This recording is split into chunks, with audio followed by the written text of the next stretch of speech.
C'est un nouveau système de prise de vue qui permet de réaliser des images sphériques, des vidéos sphériques et surtout de l'image 3D. Et tout ça en très haute définition. Nous avons augmenté la définition et celui-là a été fabriqué pour le centre de recherche Imagine.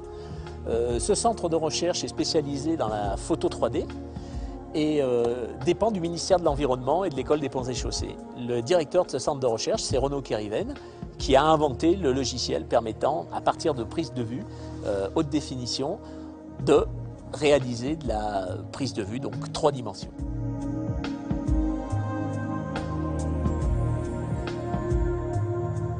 La photographie 3D, ce n'est pas de photographie en relief. La photographie en relief, c'est prendre 2 photos, les montrer aux gens pour qu'ils aient l'impression du relief. Quand on va voir Avatar au cinéma, c'est du cinéma en relief.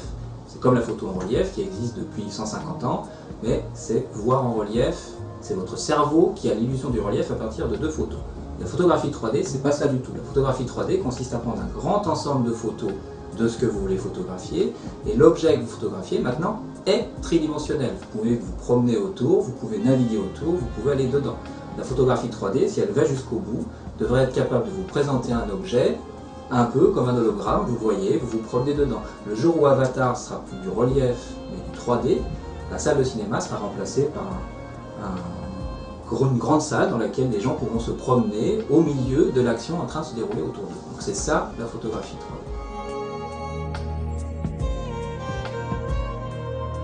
Les images de très haute définition permettent à la machine de savoir exactement où se trouve l'objet dans l'espace et de pouvoir les comparer entre elles, de comparer les différentes images. Pour cela, nous avons fait appel à Bernard Vallet de la société Espace Visuel Digital qui prend pour nous des photographies de très haute définition grâce à par exemple la photosphère. Une image sphérique, c'est 1 giga. 1 giga d'image à chaque fois. Une vidéo sphérique, c'est un capteur donc vidéo correspondant à 26 000 pixels par 13 000 pixels. Et la photo 3D est à la même définition que l'image sphérique proprement dite. C'est-à-dire c'est assez énorme et on peut aller très loin dans tous les détails. Donc ce nouveau système est constitué de 28 objectifs reliés à un assemblage de capteurs numériques qui permet donc de réaliser ces images en très haute définition. Le tout est entièrement radiocommandé par cette console extrêmement simple avec un retour vidéo effectivement de tout ce qu'on va voir, filmer et photographier.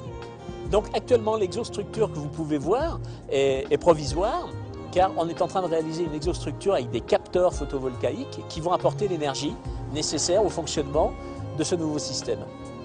Alors, autre défi technologique, la photosphère qui regroupe des capteurs, bien sûr, va consommer de l'électricité, va consommer du courant. Et comme on a multiplié le nombre de prises de vue, eh bien, on apporte la solution avec un panneau photovoltaïque de nouvelle génération qui va être plaqué sur la partie extérieure. Et comme la photo, évidemment, se fait quasiment à 100% par jour de beau temps, avec un ensoleillement maxi, et on n'a pas eu de problème, on arrive à compenser très largement la consommation des objectifs. La photosphère et la haute définition, qu'est-ce que ça va apporter dans le temps, à court, moyen et long terme? Le fait de pouvoir faire une photo en un seul clic déjà et de couvrir un territoire important en très haute définition va pouvoir permettre d'interpréter des informations. Très rapidement, on sera amené à faire une banque d'images haute définition du département, de la région et du territoire. Parce que vouloir protéger la nature et pour vouloir mettre des politiques environnementales cohérentes ensemble, il va falloir les harmoniser et comprendre ce qu'on est en train de faire. Pour pouvoir comprendre, il faut connaître. Connaître avec une grande précision, connaître le milieu, le terrain et autres. Donc la photosphère, elle va nous permettre entre autres, par exemple, de calculer les masses volumiques sur les glaciers pour vraiment comprendre les mécanismes de fonte. Elle va pouvoir nous permettre d'anticiper les risques d'érosion sur les sols. Elle va même à long terme pouvoir nous permettre d'anticiper les risques de décrochage du manteau neigeux et de prévoir avec fiabilité les avalanches. Aujourd'hui, en station de sport d'hiver, on déclenche systématiquement par des gazex les couloirs d'avalanche dès qu'il y a accumulation.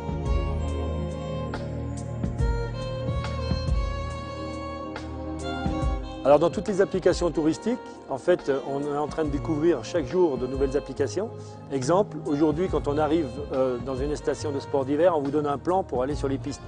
Demain, vous téléchargerez une image et vous saurez toujours en 3D où est-ce que vous êtes. Vous pourrez vous positionner, le téléphone va devenir GPS. Le GPS, les images seront transmises par le modèle de photosphère et on aura une interprétation réaliste et non pas une interprétation tirée d'un plan avec toutes les conséquences et toutes les erreurs que l'homme a pu faire sur ce plan.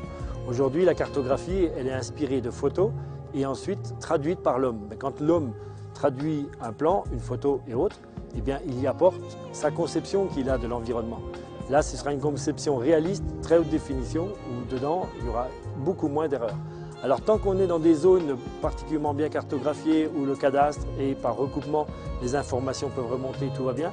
Mais dès qu'on arrive dans des zones de haute montagne où le plan, le cadastre n'existe pas ou est aléatoire, et il est hors de question d'arriver avec un théodolite, la photosphère prendra toute sa dimension puisqu'on pourra recaler, on pourra comprendre les phénomènes et toutes les zones en fait peu urbanisées pourront avoir la même définition que les zones urbanisées en termes de cartographie et de système d'information géographique.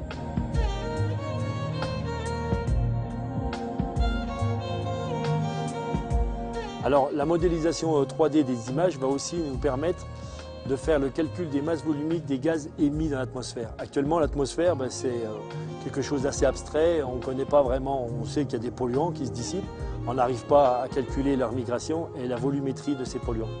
Demain, grâce à la photosphère, on sera capable de faire une identité d'un point de pollution, de départ, et de suivre la trajectoire de ce polluant pour savoir où est-ce qu'il va se déposer et dans quelle quantité. Aujourd'hui, on a des marées noires dans les Alpes, comme on a pu le voir, avec des taches grises qui apparaissent sur le manteau neigeux. Mais on n'est pas capable, en termes de cartographie, d'identifier le degré de contamination, le nombre d'hectares contaminés et la volumétrie de la masse de neige contaminée par ces polluants. Demain, on serait capable de le faire, d'identifier, de comprendre et d'analyser, de synthétiser et surtout d'en tirer les conséquences.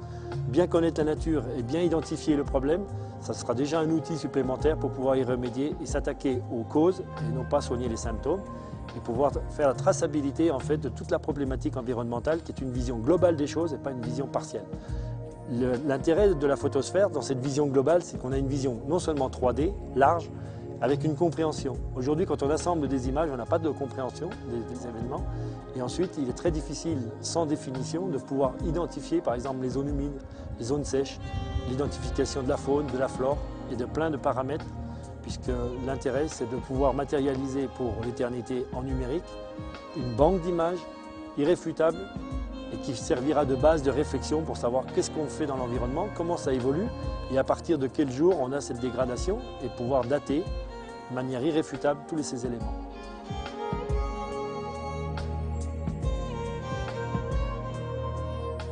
Une petite poignée d'équipes de recherche mondiale s'est intéressée à ce problème, la photographie 3D à grande échelle.